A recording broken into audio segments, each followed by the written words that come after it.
Nepal is a country of highly diverse and rich geography, culture, and religions. With so much diversity in ethnicity, geography, and climate, it is no wonder that an eclectic range of cuisines have developed across the region. Welcome to the unique and wonderfully exotic cultural flavours of Nepal.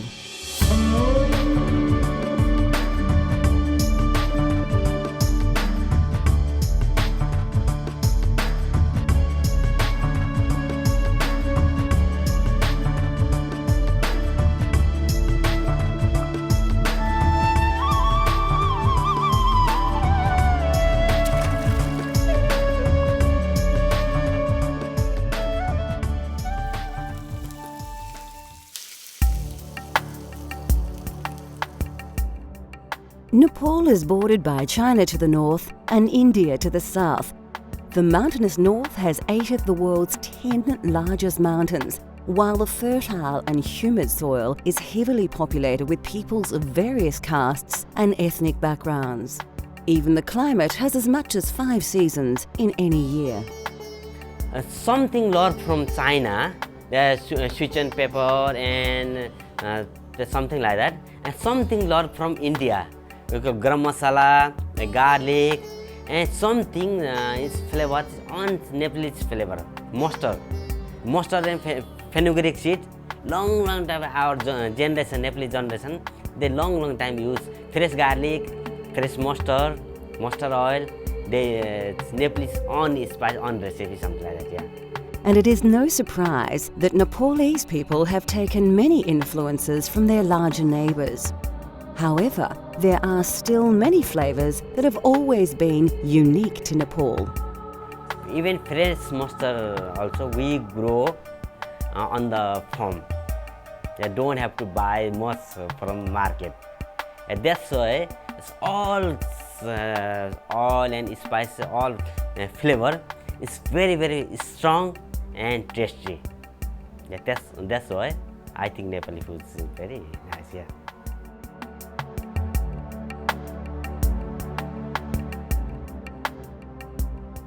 Momo kukura are dumplings made with chicken, and they are an extremely popular snack food in Nepal. Some people eat or use for lunch, some people even dinner, and most of people use for snacks. Easy to eat, just buy. And over there, give more than 10 pieces, either 12 pieces, some restaurant, even 15 pieces. Quite very fresh and quite big pieces and big straw. That's why people just walking around, they buy and eat. Something fun. Yeah, that's why. Yeah.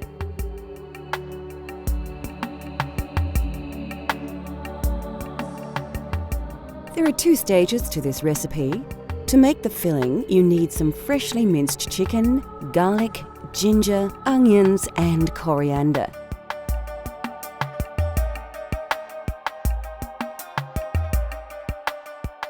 You'll also need a range of ground spices to give your momo their distinctive flavour.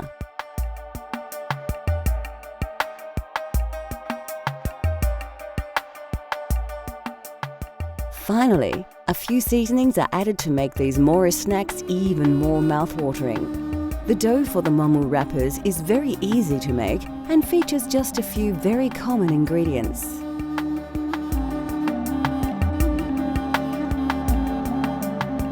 First, we need to prepare the filling. Take a large mixing bowl and place about 200 grams of minced chicken into it. Put the bowl to one side and then peel and dice a large red onion. Put the onion into the bowl with the chicken. Next, take a bunch of fresh spring onions, remove their stalks, and then finely slice them like so. Again, add these to the mixing bowl along with the other ingredients. A teaspoon of fresh chopped coriander will add distinctive flavour to the mix. In order to bind the filling together, liberally pour about 3 tablespoons of cooking oil over the mixture. Season with a generous dash of salt and a teaspoon of soy sauce. Add 1 tablespoon of curry powder, half a teaspoon of turmeric, and a full teaspoon of ground cumin seeds. Other key ingredients of the filling include garlic and ginger pastes. You'll need about half a tablespoon of each. Now, mix the ingredients together well. Then cover and refrigerate while you make the dumpling wrappers. For this part of the recipe, you'll need about 200 grams of plain flour in another large mixing bowl. Slowly mix in a cup of water with your hands. Continue to knead the mixture until it begins to combine together to form a nice dough. You may need to do this for about 10 minutes before your dough is ready. Liberally sprinkle some flour onto your worktop and roll out the dough to a thickness of a few millimeters. Then, carefully pick up the dough and turn it over before rolling it again, this time until it's only 1 to 2 millimeters thick. Flour the top of the flattened dough and flip it over again. Now take an egg ring and cut out as many circles as you can. Remember to re-roll any excess dough and cut more circles. Now is the time to fill our beautiful momo dumplings. First, cover a plate with a little oil. This will prevent the dumplings from sticking. To fill, hold a wrapper in one hand and place a tablespoon of filling mixture onto it. With the other hand, bring all the edges to the center, making little pleats as you go. Pinch and twist the pleats to ensure the absolute closure of the stuffed dumpling. Place your dumplings onto the oil plate until you are ready to cook them. Fill a steamer with water and place it on your stove. Then oil the steamer rack well. This is important as it will prevent the dumplings from sticking. Place the dumplings into the steamer and allow a little space for them to expand during cooking. When your water is boiling, place the lid on the steamer rack and then place the dumplings over the boiling water for about 8 to 10 minutes. Serve your momos immediately on a plate with a generous serve of golbeda ko achar, which we will make shortly. They really are a mouth-watering and satisfying snack that's well worth the effort of making.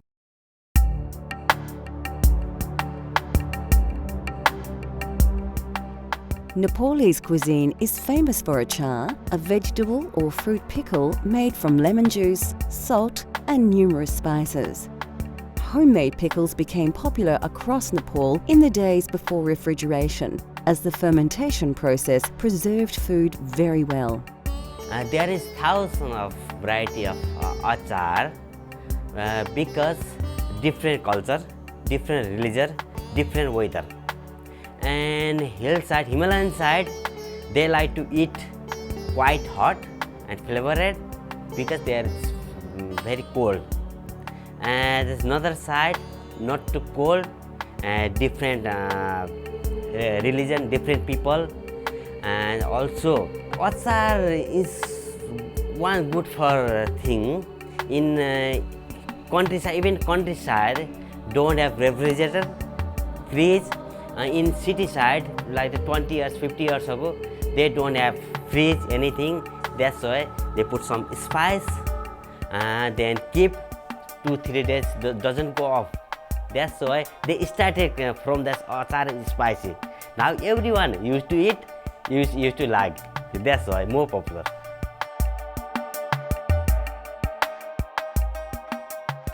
To make golbeda ko achar, you need some large ripe tomatoes, lots of garlic, and of course chili.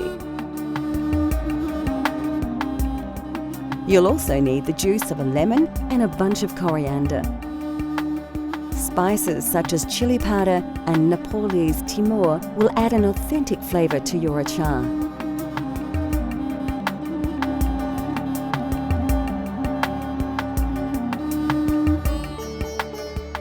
The first thing you'll need to do is slice a number of fine, ripe tomatoes in half and put them aside for later. You'll need to slice about 4 tomatoes in total. Next, take a small bunch of washed coriander and finely chop the leaves. Place the herbs into a small bowl. Pick up a long green chili, remove its stalk, and then chop it into sections of about 1 centimetre. Add the chili, including the seeds, to another bowl. Now grab about 4 or 5 peeled cloves of garlic and roughly chop them into pieces. Place to one side. Now you are ready to start the cooking process. Heat a frying pan with some oil to a moderate heat and add the tomato halves one by one.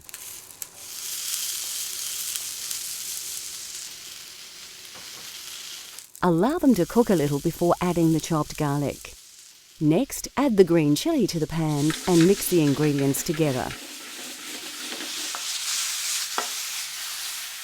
Add a teaspoon of salt and a tablespoon of Szechuan pepper, and then place the entire contents of the pan into a blender. Now add the chopped coriander and 2 tablespoons of lemon juice and blend until the ingredients reach a fine liquid consistency.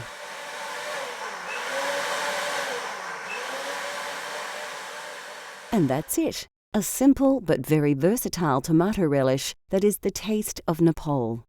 It is best stored in an airtight container and served with any number of dishes as a tasty condiment. Coming up on Cultural Flavours, we discover the dish of the Nepali nation.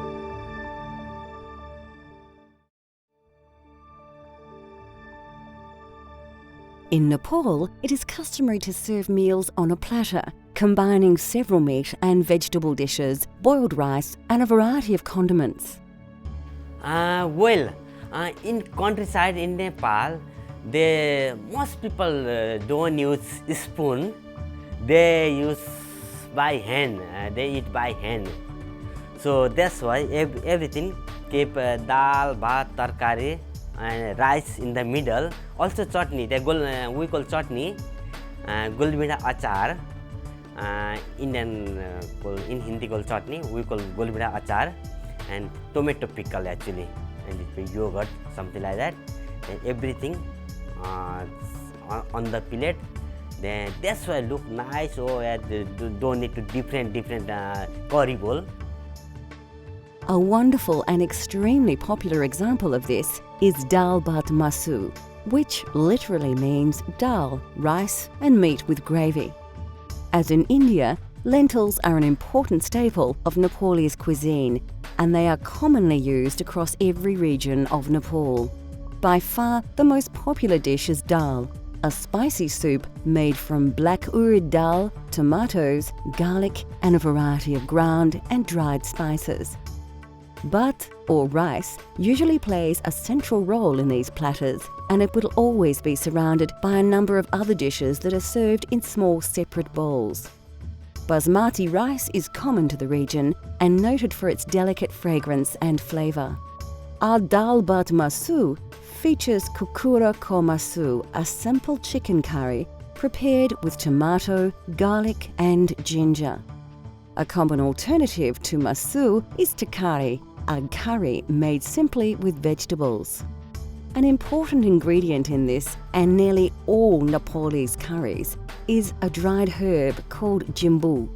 Used extensively across Nepal for its unique taste, which is similar to onions or chives, it is also said to have exceptional medicinal properties. We'll show you how to prepare this delicious curry later in the show. Vegetable dishes are extremely popular and vary across the country. A delicious dish we shall prepare later is saag, a simple stir-fry featuring mustard leaves, chili and several Nepalese spices. Of course, the most quintessential Nepalese side dish of all would have to be achar. Made from numerous fresh ingredients, the variety of achars is staggering, and it is said that they number in the thousands. This is Golbeda ko achar, a spicy tomato relish that is added to platters and, of course, used as a dipping sauce for Nepalese dumplings. A small serving of plain yogurt puts the finishing touches to this traditional Nepalese meal. Dal bhat tarkari is that's one kind of fixed menu. We call dal bhat tarkari. In Indian call thali. Thali. That's fixed menu, fixed price. But some people eat less, some people eat more. Don't have to pay again, The fixed price can have more dal, more bhat, more tarkari. Yeah, even masu as well, dal bhat masu. Not limited thing. That's why many different tastes, same price, So that's why people people like to eat that one. Many tourists also eat there. I can see there. Everyone asking, okay, I like to try dal bhat tarkari today. I like to try dal bhat tarkari tonight. Yeah, that's why I think. Yeah.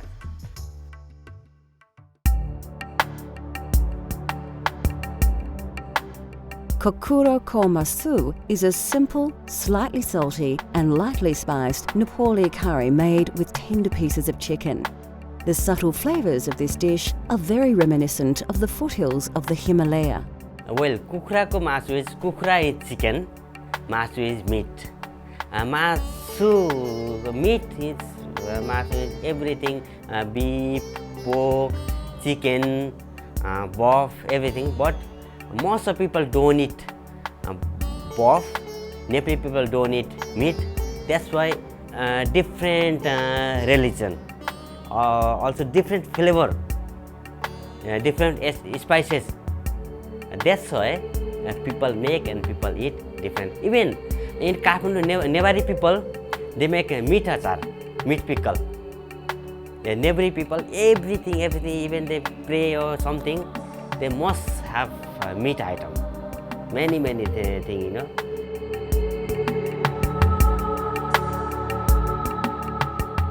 To try this delicious curry at home, you need a few common ingredients as well as a range of dried spices. We're using about 200 grams of chicken breast, which we've already diced into bite-sized pieces.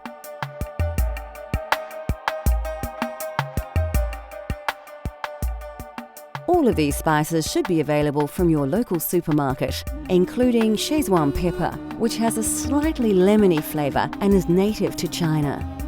Of course, we're using mustard oil to give a truly authentic Nepali taste.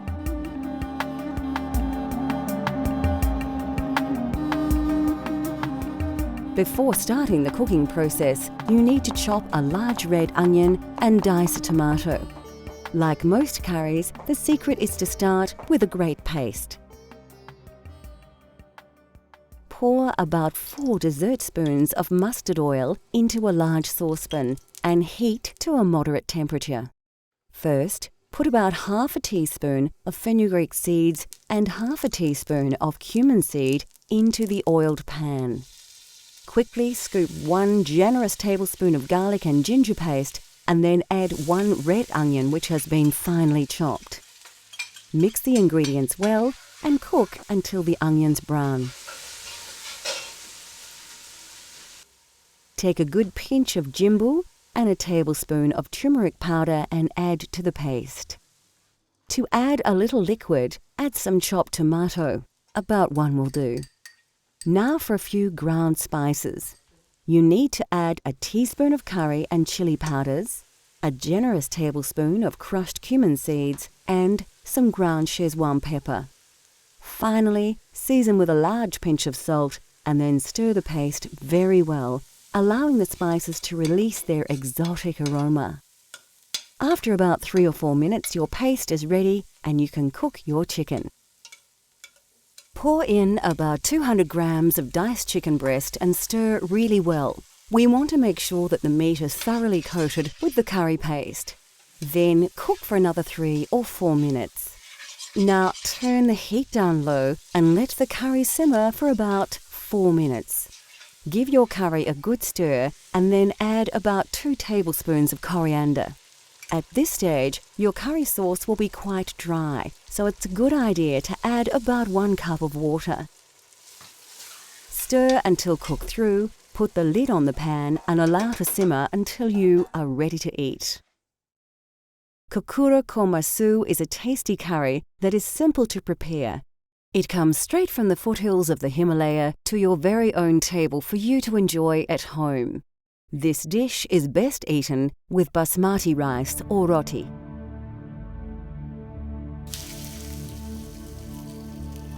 Next on Cultural Flavours, a tasty leafy dish that truly tastes of Nepal.